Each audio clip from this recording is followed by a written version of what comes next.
Fasadingizni bizga mana shu holatda topshiring. Bu holatda qabul qilib oling. Bu yerdagi xizmatimiz Travertin, Tiago sunib berdik. Video davomida tanishtirib, narx-navolar haqida ma'lumot berib ketamiz. Bu yerdagi 330 kvadratli obyektimiz Travertin xizmati 21 million so'mga to'liq bitgan holati ko'rib o'tirasizlar. X-loy Travertin, X-loy polirovka, Tiago sunubkalari, lak jemishlarni urib berdik. Darvozaxonalarni ham romkalar bilan bo'lib, Tiagolarni tashlab, tomlariga ham polnistdan Tiagolardan sunubka qilib, ustiga qor parcha qilib mayda qilib sepib berdik.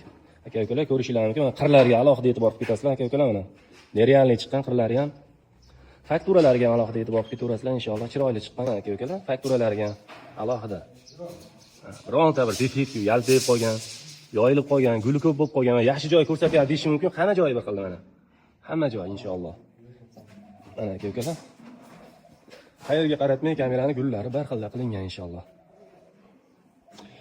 Xo'p, bu yerda materialni olib berishdi. Biz faqat kvadrat xizmatiga, mehnat haqimizga kelishib ishladik. Tiyagalarni 30 mingdan sunubka qilib berdik.